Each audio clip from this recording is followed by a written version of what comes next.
नमस्ते बच्चों। चलिए आज की कक्षा की शुरुआत करते हैं एक सुविचार से, जो है मदद करने के लिए केवल धन की ज़रूरत नहीं होती, उसके लिए एक अच्छे मन की ज़रूरत होती है।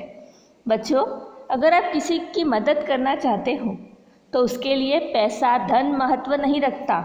उसके लिए क्या महत्व रखता है? आपका मन, कि आपके अंदर कितनी इच्छा है उसकी मदद करने के लिए। अगर आपके पास बहुत सारा धन है परंतु आपके मन में ही आपकी इच्छा नहीं है कि उसकी मुझे सहायता करनी है, उसकी मदद करनी है, तो आप मदद नहीं कर सकते। इसीलिए मदद करने के लिए क्या चाहिए? हमारी इच्छा चाहिए। मदद करने के लिए केवल धन की ज़रूरत नहीं होती, उसके लिए एक अच्छे मन की ज़रूरत होती है। बच्चों, इसके पहले पाठ में हमने यातायात के साधन पाठ 1 सैर के अंतर्गत यातायात के साधनों का अध्ययन किया। यातायात के साधनों के अंतर्गत हमने थल मार्ग, जल मार्ग, वायु मार्ग और रेल स्थानक की जानकारी प्राप्त की। आशा करती हूँ कि आपको वो समझ में आई होगी। उसके बाद बच्चों, आज हम पाठ 3 उपहार पाठ का अध्ययन करेंगे।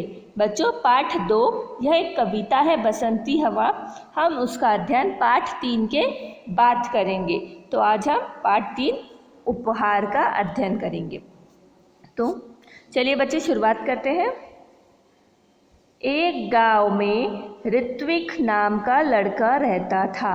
एक गांव था बच्चों, वहाँ पे एक लड़का रहता था जिसका नाम क्या था? ऋत्विक। तो बच्चों ये वाक्य में ऋत्विक क्या हुआ? संज्ञा, नाम। अब वह बहुत गरीब था। अब यहाँ पे वह आ गया, पर ये वह कौन है बच्चों? ऋत्विक।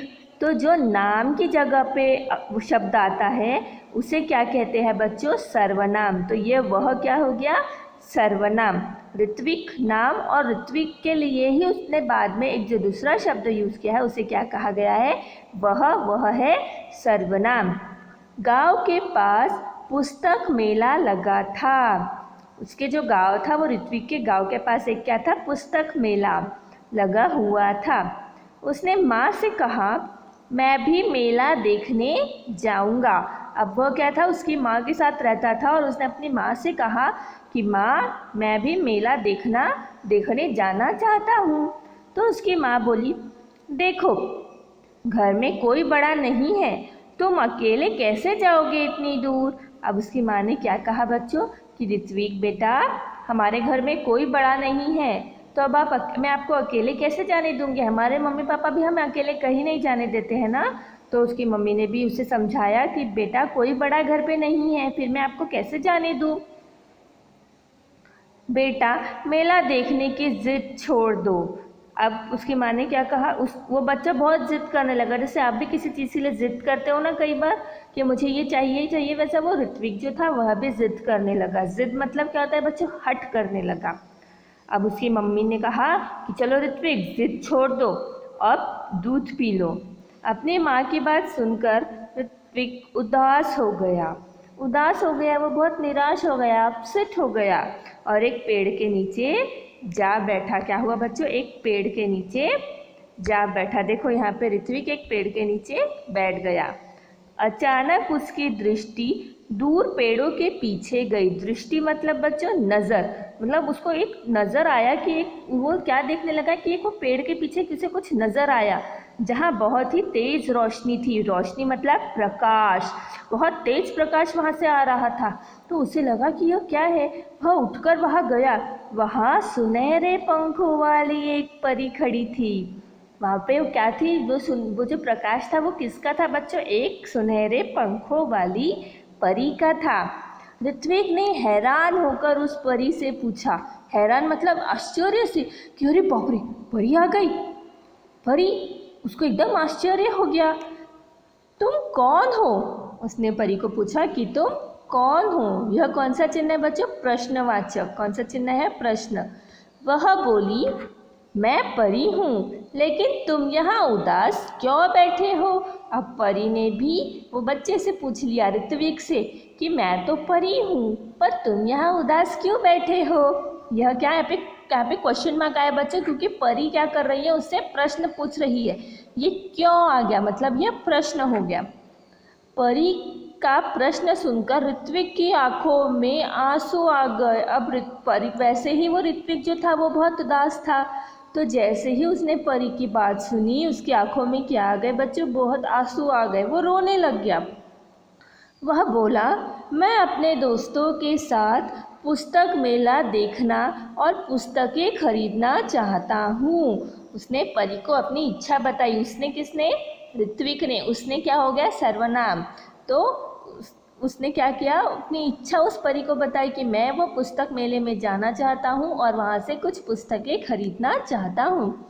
यह कहकर ऋत्विक खामोश हो गया। खामोश मतलब चुप हो गया। तब परी बोली, इसमें दुख की क्या बात है, यह समझ लो तुम्हारी मदद करने के लिए मैं आई हूँ। आज ही हमने सुविचार सुना कि अगर आपके मन में इच्छा हो तो आप किसी की भी मदद कर सकते हो, उसके लिए आपको धन की आवश्यकता नहीं होती। तो मदद मतलब सहायता। तो यहाँ पे क्या हुआ, परी वो ऋत्विक की मदद करने आ गई, क्योंकि परी की भी मन में इच्छा होगी कि वो उस बच्चे की मदद करे। ऐसा मैं तभी करूँगी जब तुम मेरी परीक्षा में उत्तीर्ण हो जाओगे। पर परी ने क्या कहा कि मैं जब ऐसा तब करूँगी जब मैं तुम्हारी परीक्षा लूँगी और उसमें तुम उत्तीर्ण मतलब पास हो जाओगे। तो ऋत्विक थोड़ा सा चुप हो गया और क्या बोला, कौन सी परीक्षा, मतलब देखो कौन मतलब प्रश्न आ गया, इसलिए प्रश्न चिन्ह। कौन सी परीक्षा, ऋत्विक ने पूछा। पर परी ने उसे क्या कहा, बता दिया। तो परीक्षा कैसे, क्योंकि आप भी जब अपने कक्षा की परीक्षा लिखते हो बच्चों, तो वो प्रश्न आपको बता दिए जाते हैं क्या, नहीं, वो तो आपके सामने परीक्षा के समय आते हैं। तो वैसे ही उसको परी ने कहा कि अगर मैंने आपको बता दिया तो यह परीक्षा कैसे हुई। अब देखिए बच्चों, उसी के नीचे चित्र दिया है। देखो यह जो लड़का है यह क्या है, ये कौन है, इसका नाम क्या है, ऋत्विक। और वो क्या था, एक पेड़ के पास बैठा था और फिर वहाँ पे उसको ये सुनहरे पंखों वाली परी दिखी। यह चित्र में ऐसा दर्शाया गया है। देखो सुनहरे पंखों वाली सुनहरे पंखों वाली परी और ऋत्विक दोनों आपस में बात कर रहे हैं। तो बच्चों आज हमने क्या क्या किया है, उपहार पाठ के अंतर्गत ये जो कहानी है एक ऋत्विक नाम के बच्चे की और परी की, इसका थोड़ा सा अध्ययन किया है। अब इसकी अगली कक्षा में इसके आगे की कहानी की परी ने उसकी कौन सी परीक्षा ली और वो ऋत्विक परीक्षा में पास होता है या फेल होता है, इसकी जानकारी अगली कक्षा में प्राप्त करेंगे। अब आपको क्या करना है बच्चों, देखिए यहाँ पे शब्दार्थ लिखे गए हैं, मीनिंग। जिद करना अर्थात हट करना, दृष्टि नज़र, रोशनी प्रकाश, हैरान आश्चर्य, उत्तीर्ण पास। यह क्या है, मीनिंग्स है। ये मैंने आपको पाठ में भी बताया है। आपको क्या करना है बच्चों कि इसे अपने कॉपी में लिखना है। कैसे लिखना है, देखिए यहाँ पे पहले आज की दिनांक डालनी है, पाठ 3 उपहार, फिर उसके नीचे एक लाइन छोड़ना है, फिर शब्दार्थ मीनिंग, और यहाँ पे यह शब्दार्थ आपको लिखने हैं। तो बच्चों आज हमने उपहार पाठ का आधा अध्ययन किया है। अगली कक्षा में हम उसके आगे की कहानी की जानकारी प्राप्त करेंगे। तो आप और गृह कार्य आप कीजिए, अपने कॉपी में लिखिए। और अब धन्यवाद।